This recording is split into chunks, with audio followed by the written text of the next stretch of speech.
Hello, welcome back again to whoever is watching this. I'm basically just going to retell the whole Papernote incident because I feel like my perspective back then was a lot different than what I think of the situation now. So anyways, quick recap here. The Papernote incident is a certain chapter of the Estella story, more of the early stages in my opinion, but this one stage is very wild. So basically, as you probably know, there was that one part of the Estella video where Estella made a note, whole ultimatum, I'm not gonna talk to you anymore if something like this happens. And after she made the note, she told me to later on bring it to CND so they can read it or whatever. Highlight, she made the note, but told me to bring the note. So anyways, the next morning, I get the note and I bring it to C. Then, after reading it, she passed it back to me. And by the way, her class was literally right next to mine. But unfortunately, somehow, I did not notice that there was a teacher walking there. Because usually, in that hallway area, there's a bunch of teachers and people walking around. So anyways, I wait for Estella to arrive at school to later on give the note back to her. But I did the dumb mistake of holding the note outside the door. Like right outside. Because of this, a teacher grabs the note, and I can do anything about it. Because there was no way I'm gonna go, hey, can I please have that back? It's totally not a weird note or anything. Because, and I immediately turned my body around to enter the class, and I began panicking. Because everyone knows, if you get caught passing notes to students, the teacher will take it, and they will most likely question the meaning of that note, and I have to explain the whole problem between Estella, C, and D to the teacher. So a couple lessons go by, and I forgot about the whole thing.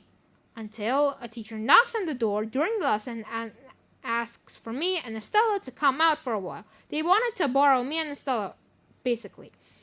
And then after we got out of the classroom, he brought us to an empty classroom along with C. And C was right there with us.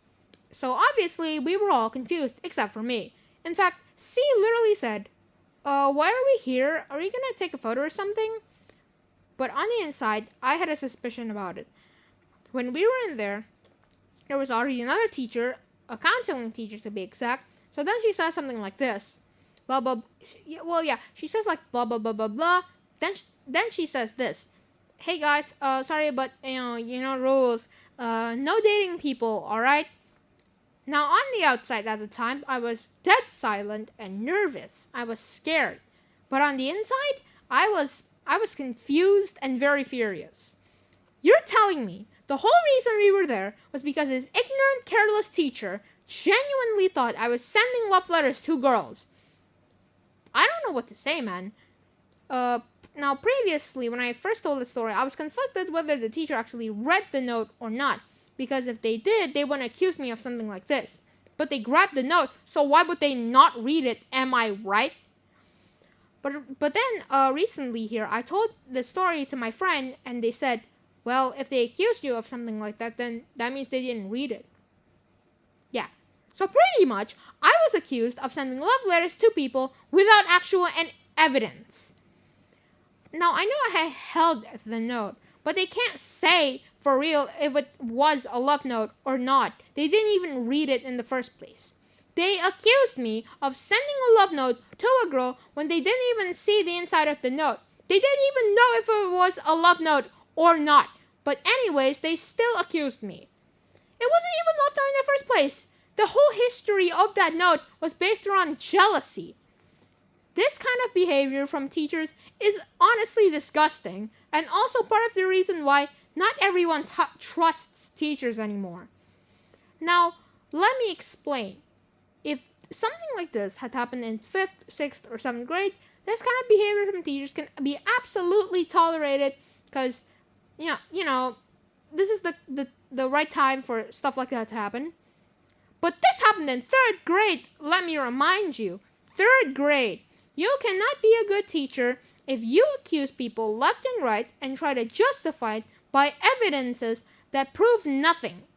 You say we have dirty minds when you yourselves, teachers of 3rd graders, think that somebody sent a love note and you try to accuse that person with a note that isn't even love note. Now, the good news is they chose to be teachers. Because think about it, all right? Think about it. If their job was like related to the law or whatever, they would be horrible at it. Moral of the story, I guess, like, don't skip to conclusions, especially if your job is to determine what a person did.